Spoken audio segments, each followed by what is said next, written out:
சிவா அயலி சீரியலை பற்றி தான் நம்ம இந்த வீடியோக்குள்ளே நம்ம பார்க்க போகிறோம். வாங்க நம்ம வீடியோக்குள்ளே போகலாம். சிவாவும் அயலியும் தான் காட்டுறாங்க. அப்போ அவங்க வந்து நினைக்கிறாங்க, இதுக்கெல்லாம் வந்து ஒரு முற்றுப்புள்ளி வைக்கணும்னா நம்ம அந்த லேடியை சந்திச்சாகணும். அவங்க யாருங்கிற உண்மையை நம்ம கண்டுபிடிச்சே ஆகணும். ஏன்னா அவங்க சொல்கிறது எல்லாமே அப்பட்டமான பொய்ன்னு நம்மளுக்கு நல்லாவே தெரியும். ஆனால் என்ன பண்ணுறதுக்கு, நம்மள்கிட்ட தான் ஆதாரம் இல்லையே, அதை கண்டுபிடிச்சி திருணுன்னு சொல்லிட்டு அவங்க ரெண்டு பேரும் பார்த்தோம்னா அவங்க பேசிகிட்டு இருக்கும்போது அப்போ அங்கே இந்திராணி வராங்க. வந்ததுமே என்னக்கா என்னாச்சு அப்படின்னு சொல்லி கேட்டுட்டு இருக்கும்போது எல்லாம் சித்தப்பாவோட விஷயம்தான். சித்தப்பாவை பற்றி வந்தது எல்லாமே பொய்ன்னு நம்மளுக்கு நல்லாவே தெரியும். ஆனால் என்ன பண்ணுறதுக்கு தெரியலையே, நம்மக்கிட்ட எந்த ஆதாரமும் இல்லாதனால இப்போ ரொம்பவே குழப்பமாக இருக்குது. அது மட்டும் இல்லாமல் அந்த லேடியை யாரை அனுப்பி வச்சாங்கன்னு நம்மளுக்கு ஒன்று தெரிய மாட்டுக்கு அப்படின்னு சொல்லிட்டு இந்திராணி வந்து நினச்சிட்டு இருக்கவும், கண்டிப்பாக வந்து சித்தப்பா அந்த அதாவது இந்த மாதிரிக்கு ஒன்று பண்ணியிருக்கவே மாட்டார் அப்படின்னு சொல்லிட்டு இருக்கவும், அப்போ சிவா அயலி சொல்கிறாங்க, எங்களுக்கு தெரியாதா என்ன அப்படின்னு சொல்லிட்டு இருக்கும்போது அப்போ இந்திராணி வந்து சொல்கிறாங்க, அங்கே பாரு சிவா அயலி, நீங்கள் ரெண்டு பேரும் வந்து இதில் நேரடியாக நீங்கள் இதில் இறங்காதீங்க இந்த விஷயத்தை பொறுத்த வரைக்கும் அப்படிங்கும்போது, என்னன்னு நீங்கள் சொல்லிட்டு இருக்கிறீங்க அப்படின்னு சொல்லி கேட்கவும், அப்போது நாங்கள் வந்து பண்ணுறதெல்லாம் தப்புன்னு சொல்லிட்டு நீங்கள் வந்து இந்த மாதிரி பேசுகிறீங்களா அப்படிங்கும்போது, ஐயோ நான் அப்படிலாம் நான் சொல்லலை, நீங்கள் எதை பண்ணினாலும் சரிதான், இந்த வீட்டில் உள்ளவங்க தான் உங்களை பற்றி தப்பாகவே புரிஞ்சுக்கிட்டுதாங்களா, அதுக்காக தானே சொன்னேன், நீங்கள் என்ன பண்ணினாலும் அது ஏன் மூலமாக நீங்கள் செய்யுங்க அப்படிங்கவும், அப்போ உடனே சிவா வந்து சொல்கிறாங்க, இல்லைக்கா மன்னிச்சிருங்க, ஏன்னா இந்த விஷயத்தில் பொறுத்த வரைக்கும் இதில் நானும் சம்மந்தப்பட்டிருக்கிறேன், அதனால இந்த பிரச்சனை எல்லாத்தையும் நான் மட்டும் தான் முடிக்க முடியும், அது என்னன்னு சொல்லிட்டு நானே கண்டுபிடிச்சு சொல்கிறேன் அப்படிங்கவும், இதனால இந்திராணி வந்து ஓரளவுக்கு வந்து பதட்டப்படவும் ஆரம்பிச்சிருந்தாங்க.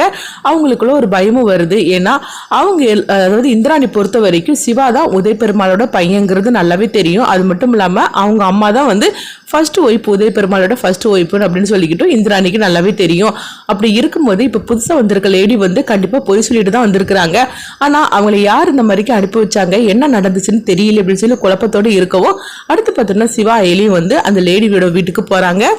அப்போ அவங்க வந்து நீங்கள் யார் அப்படின்னு சொல்லி கேட்டுட்டு இருக்கும்போதே, நாங்கள் எல்லோரும் வந்து உதய பெருமாளுக்கு வேண்டியப்பட்டவங்க தான், நீங்கள் இந்த மாதிரிக்கு அவர் மேலே வந்து பழிய போட்டிருக்கிறீங்களே, அதுக்கு என்ன ஆதாரம் வச்சுருக்கிறீங்க அப்படிங்கும்போது, நான் தான் வந்து எல்லா ஆதாரத்தையும் சொல்லிட்டோம்ல அப்படிங்கும்போது, இல்லை அது என்னன்னு சொல்லிட்டு நாங்கள் தெரியறதுக்காக தான் வந்திருக்கிறோம், உங்களுக்கும் அவருக்கும் வந்து கல்யாணம் ஆகிருக்குன்னு சொல்லியிருக்கீங்களே, அதுக்கு ஆதாரத்தை நாங்கள் பார்க்கணும் அப்படிங்கும்போது, சரி உங்களுக்கு ஆதாரம் தானே வேணும், கொஞ்சம் இருங்க அப்படின்னு சொல்லிட்டு பார்த்தோம்னா அவங்க அடுத்ததான் எடுத்துகிட்டு வராங்க. அப்போ அவங்க ரெண்டு பேருக்கும் கல்யாணம் நடந்த அந்த சர்டிஃபிகேட்டையும் அவங்க வந்து பார்த்தோம்னா அவங்க ரெண்டு பேரும் மாலையங்கழுத்துமா நிற்கிறது அந்த ஃபோட்டோ எல்லாத்தையும் அவங்க காட்டுறாங்க.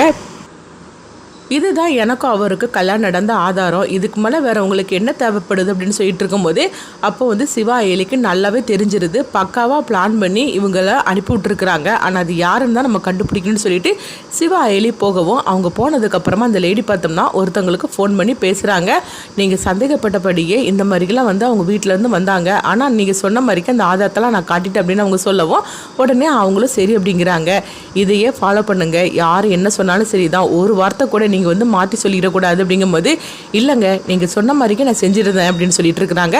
அப்போ அயலி வந்து சொல்லிட்டு இருக்கிறாங்க சிவா கிட்ட, இது வந்து நல்லாவே நாடகம் ஆடுறாங்கன்னு நல்லாவே தெரியுது, ஆனால் இவங்களை அனுப்பி வச்சவங்க யாருன்னு சொல்லி தான் நம்ம கண்டுபிடிக்கணும் அப்படின்னு சொல்லிட்டு சிவா அயலி பார்த்தோம்னா இந்திராணி கிட்ட இந்த விஷயத்தை பற்றி சொல்லிட்டு இருக்கிறாங்க.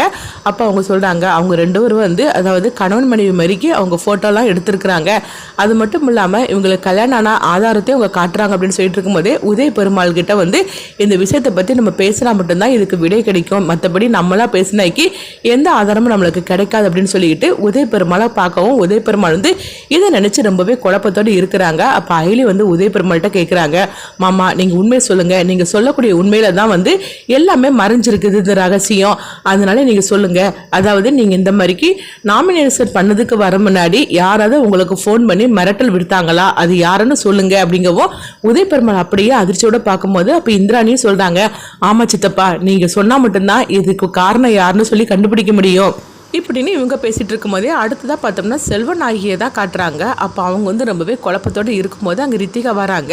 என்னத்தை என்ன ஆச்சு அப்படின்னு சொல்லி கேட்டுட்டு இருக்கும்போது, இங்கே என்னென்னமோ நடந்துக்கிட்டு இருக்குது, என் புருஷனை பற்றி இந்த மாதிரிக்கெலாம் வந்து தப்பாக வதந்தி வந்து அதாவது போட்டு விடுதாங்க, இதுக்கெல்லாம் காரணம் அவர் இந்த பதவியில் நிற்கிறதுனால தானே, அது இப்போ வேண்டான்னு சொன்னாலும் அவர் கேட்க மாட்டேங்கிறாரு, முதல்ல வந்து பார்த்தோம்னா அவர் இந்த பதவியில் நிற்க போகிறாருன்னு சொல்லிக்கிட்டு சந்தோஷப்பட்டது நான் தான், ஆனால் கபிலன் வந்து எவ்வளோ வேண்டான்னு தான் தடுத்தான், ஆனால் அதுக்கு பின்னாடி இந்த மாதிரிக்கெல்லாம் பிரச்சனை வருங்கிறது எனக்கு தெரிஞ்சிருந்தா கண்டிப்பாக நான் விட்டுருக்க மாட்டேன். இப்போ அவர்கிட்ட வேண்டான்னு சொன்னாலும் இந்த இந்திராணியும் இந்த அயலி சிவா இவங்க யாருமே வந்து விட மாட்டேங்கிறாங்களே, இப்போ என்ன பண்ணுறதுக்கு தெரியல அப்படின்னு சொல்லிட்டு அவங்க இருக்கவும் அப்போ கபிலன் வந்து திட்ட ஆரம்பிச்சிருந்தாங்க. இதுக்கு தான் நான் படித்து சொன்னேன், இப்போமாவது வந்து உங்களுக்கு தெரியுதா இதுக்கு பின்னாடி எவ்வளவோ நடக்கும்னு சொல்லிட்டு தான் நான் சொன்னேன். அப்படிங்கும்போது சரிதான்டா, இந்த மாதிரிக்கெல்லாம் பிரச்சனை வருங்கிறது உனக்கு எப்படி தெரியும் அப்படின்னு வந்து செல்வன் ஐயை கேட்டுட்டு இருக்கோம். உடனே கபிலன் வந்து அதிர்ச்சி அடைகிறாங்க. ஐயோ இவங்க என்ன அங்கே சுற்றி இங்கே சுற்றி கடைசியில் நம்மளே சந்தேகப்பட வந்துட்டாங்க அப்படின்னு சொல்லிட்டு இருக்கவும் அப்போ கபிலன் வந்து சொல்கிறாங்க, அம்மா இப்படிலாம் பிரச்சனை வரதாம செய்யும், ஏன்னா நம்மளுக்கு தான் வந்து எதிரிகள் நிறைய இருக்கிறாங்களே, அப்படி இருக்கும்போது நம்ம நல்லபடியாக வந்துடக்கூடாதுமா நினைப்பாங்க, அதை வச்சு தாம்மா நான் சொன்னேன் அப்படின்னு கபிலன் வந்து என்னென்னமோ சொல்லி சமாளிச்சிருந்தாங்க.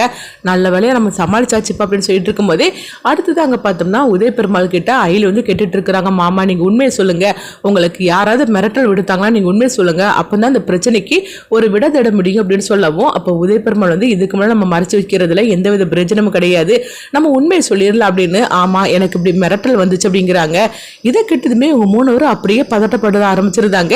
யார் உங்களுக்கு மிரட்டல் விடுத்தா அப்படிங்கும்போது வர்மாதான் அப்படின்னு சொல்லவும் இது கேட்டதுமே நினைச்சேன் அப்படின்னு சிவா வந்து சொல்லிட்டு இருக்கவும் அவனாதான் இருக்கும்னு சொல்லி நினைச்சேன், நான் சந்தேகப்பட்டது சரியா போச்சு அப்படிங்கும்போது அப்போ உடனே இந்திராணி கேட்டுட்டு இருக்கிறாங்க, அப்போ இது எல்லாமே அவனுடைய வேலை தானே அப்படின்னு சொல்லி கேட்டுட்டு இருக்கும் போதே அயலி வந்து சொல்லிட்டு இருக்கிறாங்க, ஆமா அண்ணி, அதாவது வர்மா தான் வந்து மாமாவை மிரட்டி இருக்கிறாருன்னா கண்டிப்பா இதுக்கு பின்னாடி வந்து அவன் தான் இருக்கிறான், அவன் தான் இது எல்லாத்தையுமே செய்ய வைக்கிறான் அப்படின்னு சொல்லவும் ஏன்னா மாமா அந்த பதவியில் நிற்கிறனால கண்டிப்பாக அவர் ஜெயிச்சிருவாருன்னு சொல்லிக்கிட்டு அவனுக்கு நல்லாவே தெரியும், அவர் மட்டும் ஜெயிச்சிட்டாருன்னா இவனுக்கு ஒரு பெரிய செக்கையை வச்சிருவாருன்னு தெரியும், அதுக்காக தான் இதெல்லாம் நடக்கக்கூடாதுன்னு சொல்லிட்டு அவன் இந்த மாதிரிலாம் தடுத்து நிறுத்தி இருக்கிறான். ஆனால் அதையும் மீறி இவர் வந்து பதவியில் நிற்கணும்னு சொல்லிக்கிட்டு வந்தனால தான் அவன் மாமாவுக்கு கெட்ட பேர் ஏற்படுத்தணும்னு சொல்லிட்டு இந்த மாதிரிக்கு ஒரு லேடியை அனுப்பி வச்சிருக்கிறான். அப்படிங்கவோ இது கேட்டதுமே இந்திராணி வந்து இப்போ என்ன பண்ணுறதுக்கோ தெரியல அப்படின்னு சொல்லிட்டு இருக்கும்போதே அது மட்டும் இல்லாமல் அந்த லேடி வந்து எல்லா ஆதாரத்தையும் வர வச்சிருக்கிறாங்க. அப்படி இருக்கும்போது எல்லாருமே அதை தானே நம்புவாங்க. அப்படிங்கும்போது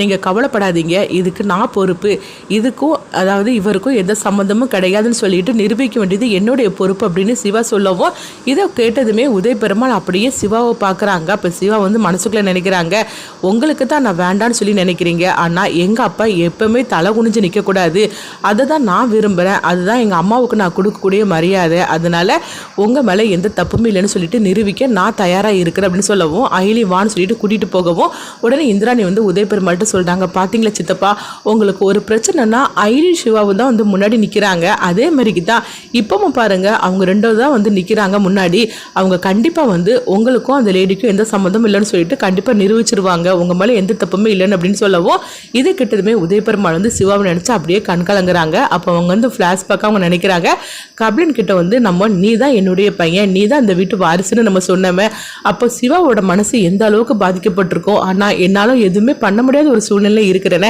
என்னை மன்னிச்சிரியா சிவா அப்படின்னு சொல்லிட்டு உதய பெருமாள் வந்து கண் கலங்கிட்டு அவங்க கண்ணை அப்படியே தொடச்சிட்டு போகவும் இதெல்லாம் பார்த்துட்டு இருக்கிற இந்திராணி வந்து நினைக்கிறாங்க, சித்தப்பா உங்களுடைய பையன் வந்து பார்த்தோம்னா சிவா தானே எனக்கு நல்லாவே தெரியும், ஆனால் என்னைக்கு நீங்கள் வந்து உங்கள் வாயால் சிவா தான் தன்னுடைய மகன் சொல்லி நீங்கள் ஒத்துக்க போறீங்களோ தெரியல, ஆனால் சிவா உங்கள் மேலே உயிரே வச்சிருக்கான் சித்தப்பா அப்படின்னு சொல்லி நினைக்கிறாங்க. அடுத்து பார்த்தீங்கன்னா சிவாவும் அயலி வந்து இந்த இதில் வந்து அவங்க இறங்குறாங்க, அதாவது உதய பெருமாள் மேலே எந்த தப்புமே இல்லைன்னு சொல்லிட்டு எல்லாத்துக்கும் நம்ம நிரூபிச்சு காட்டணும் அப்படின்னு சொல்லிட்டு அவங்க வந்து இந்த களத்துல இறங்குறாங்க. அடுத்து என்னெல்லாம் நடக்க போகுது, இதுக்கு பின்னாடி இருக்கிறது கபிலனும் வர்மாவும் தான் சொல்லிட்டு அவங்களுக்கு தெரிய வருது. இதனால அடுத்து என்ன நடக்க போகுதுன்னு சொல்லி வெயிட் பண்ணி பார்க்கலாம்.